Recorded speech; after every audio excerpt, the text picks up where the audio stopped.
The music business is tough, so if you've managed to survive 30 years doing what you love, you must be doing something right. Aaron McLain is a musical powerhouse who has shared the stage with global icons like Marc Anthony and Jennifer Lopez. For 15 years, he was the lead guitarist and music director, steering the live show for ARIA Hall of Famers, Air Supply. He's performed with the Oprah Winfrey Show, Saturday Night Live, and The Tonight Show. Now the admired performer is branching out on his own, and he joins me from his studio in LA. Aaron, welcome to McKnight Tonight. Thank you, Rob. I appreciate it. Look, Thanks you've for having obviously me. done a lot in your remarkable career, but let's talk about the big one.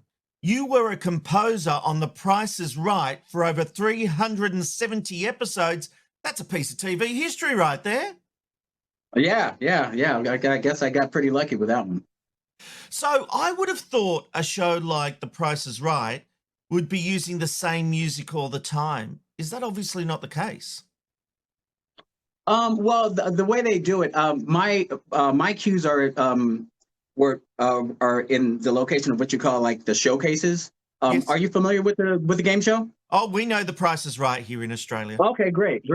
Well, I had submitted some. I was working with a company called Signature Tracks. I still do, and so they're the ones that were able to get me all these placements. So with the producer of The Price is Right, he really enjoyed a lot of the cues that I had submitted, and then he put I think 3 or 4 of them in what he called the permanent library. So then I submitted another batch of pop rock cues, and then he was really excited about those, and he said, okay, I'm going to put these in a permanent library. So they've just been in heavy rotation throughout these showcases. So I mean, it's kind of like a needle in a haystack, but I feel very blessed to have my music on that show. And look, I know you're not here to talk about that. We just love a bit of TV here, so congratulations on that. Now, Appreciate it.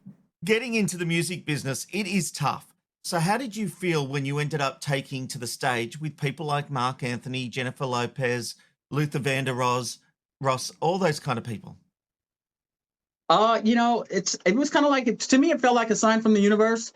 And, it's like when you get into the music business, you pretty much have to like, you've got to keep your eye on the prize, and there's going to be a lot of ups and downs and whatnot. So once I graduated music school at Dick Grove, I was lucky enough to get my first gig about a year later with this artist named Jermaine Stewart. And from that gig, I ended up with Alita Adams, who was with Tears for Fears. So we ended up on tour with Luther Vandross and Michael Bolton. And after that gig, I did some other gigs, and of course ended up, doing the Marc Anthony gig with Jennifer and all that. But, I don't know. It's just like one of those things, I think a lot of times people will get discouraged, it's like, follow like maybe the traditional path of one's career.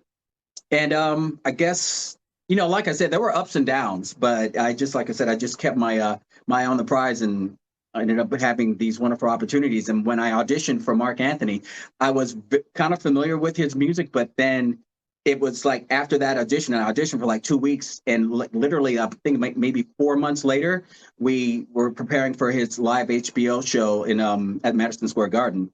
And that was just an incredible experience. And from there, just so many things happening, and, exciting time in my life. And you've had that kind of success, but then the global financial crisis hit, and there's no work going, and you had to find other work outside of performing, didn't you? Well, yes. Well, by the time the crisis hit, I had done a couple of tours with Marc. We'd done a bunch of TV shows, but, lots of endorsements, magazine, print ads and things like that. But it was just, like I was going like maybe 100 miles an hour, and then it seemed like, someone just slammed on the brakes. So then it's like, in this industry, it's like, when there's work, everything's good. And when there's not work, things are not so good. And, so I had to like figure out other ways of, earning or making a living. And, so I went back to just doing small gigs and things like that. But there was pretty much a lull, that happened for quite some time. And it took a while to, for things to start falling back into place. But, they did. Which is right. And you got through that challenge and ended up spending 15 years as the lead guitarist and musical director, steering the live show for the ARIA Hall of Famers, Air Supply. How did that come about? And what was it like touring with them for 15 years? Well, that was it was actually amazing, because I was working with a group called Boys Don't Cry, and Nick Richards, he had written a song called I Want to Be a Cowboy. And so we were doing a lot of shows, and we had Gary Beers from NXS. He would come in and, you know, and guest star. And we'd have Terry Nunn from Berlin and quite a few other, you know, really cool 80s artists that would come up. And so I was doing a show not so far from where I live out here in Southern California. And Air Supply's keyboard player had come down to the show because he was invited down by Dion Estes, who was in Wham and also played with, I think, Marvin Gaye. So Dion had invited Amir down to the show. And then at that time, Air Supply was looking for a new guitar player. So Amir went back to Graham and Russell, and they said, listen, I found this guitar player. I thought he was fantastic. So Amir contacted Dion, and Dion gave Amir my information. And then Amir put me on the phone with Graham, and then I had a conversation with Graham, and it just so happens I was going to be going on vacation to the Czech Republic. And by the time I got back, they were going to be playing at a club. Air Supply was playing at a club called the Canyon Club, which is like 15 minutes from where I live. And so I went down to the show, and I met Graham and Russell for the first time, and here they are in the dressing room. And I'm looking at these guys, and I'm like, man, these guys are absolute icons. And I was, you know, I loved their music, and they were just like, you know, they were absolute rock stars, you know. So I was like kind of in awe, you know, to be in their presence. So I sat and watched the show with management, and as the show progressed, I realized, I'm like, I know this song, I know the song, I know that song, I know this song. And it was like, I pretty much knew every song. And then, you know, so Barry, you know, their manager, he said, hey, man, are you sure you want to do all this traveling? I'm like, absolutely. You know, so I had a family to support. So I got the music, and I just learned it all. And they flew me out somewhere to the Midwest. And that was my first show. And you know, that lasted for about 15 minutes. Did you get to rehearse with them before the big performance? No. I rehearsed in my studio. So I just learned all the stuff for the first week. Then I put my pedal board together to get all my sound. So then I stood up like 7 days straight and just played all day, you know, to, you know, play through the set just to make sure I had all the patch changes and whatnot. They flew me out. I met everyone. I did sound check. We went over maybe 4 or 5 songs, and it was showtime. And then. What a story. And they obviously loved you. You did 15 years, but it's not only the band that loved you, the fans obviously loved you, because when you announced you were leaving, there was a lot of love and support in the comments section of the message you posted on Facebook. But there was one line you put in that caught my eye. Let me quote you. In light of some sudden and unexpected changes in the band's direction, it became clear this is no longer the right fit for me. What did that mean? What happened? Well, let's see. Well, you know, I've been releasing music, and my song Parade amassed over 1 million views on YouTube. And so I started getting a little bit of momentum, you know, with my solo project. And, you know, there were just, I think internally, you know, there were some things that, I mean, it wasn't like anything that was like really, really like negative or anything, but it just seemed like it was a sign from the universe that said, okay, Aaron, this is the time, you know. And like I said, it's like once I saw that I was getting this momentum, it just seemed like it was the right time for me to step away. And it was a bit abrupt, you know, and it was a lot of people didn't see it coming, you know, but, you know, we had talked about it, and, you know, it was just, seemed like it seemed like the right time, and, you know, for me to go ahead and step away. So, you know, I made that decision, and we agreed, and that's where, you know, where we left it off. Fair enough. You mentioned Parade. We that has had, as you said, over 1 million views, which is just amazing. But talk to me about Nights in White Satin and the role that iconic song has played in your career. Okay, so at the time when you were saying, talking about the economy, when the economy tanked, you know, in between when I was still working with Marc Anthony, there was a small label in the UK, and they expressed some interest, and they said, okay, they were telling me that they wanted to sign me. So I was really, really excited, but they were like, listen, you should do a cover. And I was like, okay, well, and I'm pretty certain that it was my my business manager at the time who suggested Nights in White Satin, if I'm not mistaken. Yeah, because it does seem a bit random. It's very random, right? Yeah, because I'm like, I know I just wouldn't have just like, you know, just come on, but I'm pretty sure Andy Harrison is the one that said, why don't you check out Nights in White Satin? So I listened to the song. I'm like, yeah, I dig that song. So I went and checked it out. And I was in my studio, and it's like, obviously, like very, like, you know, it's very, very slow. It's like, you know, very emotional, very passionate, but just a powerful song, you know. And I'm like, okay, well, let me just, put my own little twist on it. And so I decided to speed it up and like add the acoustic guitar and the electric guitar, and I kept pretty much arrangement.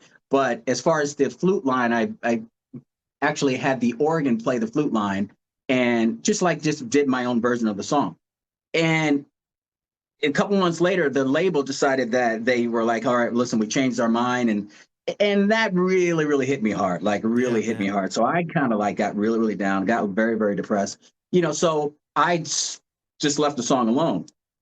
So then all these things happened and I went Boys Don't Cry, ended up having kids, and then with Air Supply for 15 years, all that was going on. So then after I released Parade and then I released Corners, a few months ago, and I was like, what? It's time for me. I think I should do a cover. And I'm like, and for years I was like, man, what happened? What happened to that version of Nights in White Satin? Because I couldn't find it because it was on a hard drive that had crashed a long, long time ago. So I just remember that I did that version, but I just didn't have a copy of it. So then I thought to myself, why don't I go to my old, because I have Gmail now, but this is like my AOL email. So I went back to my AOL email and I just typed in Nights in White Satin, and lo and behold, it was sitting there because I had sent it to one of the musicians that was in my band at the time.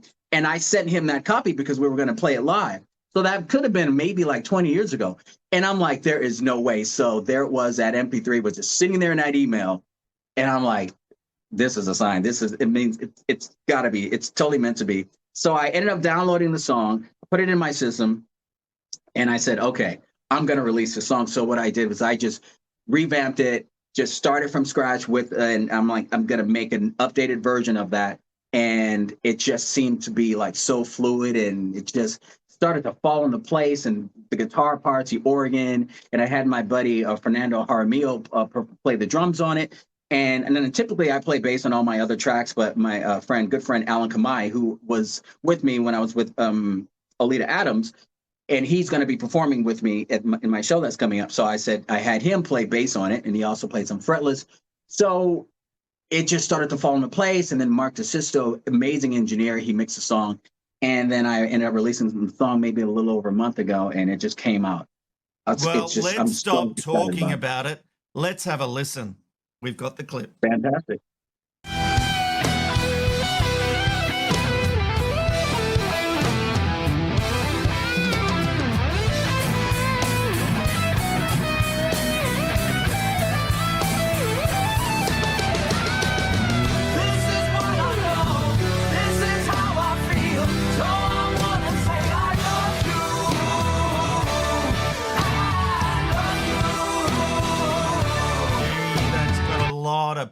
A lot of power. And you'll be playing that song at your upcoming debut solo headline show in Northern Virginia. That's the official on-the-record launch of your solo touring career, right?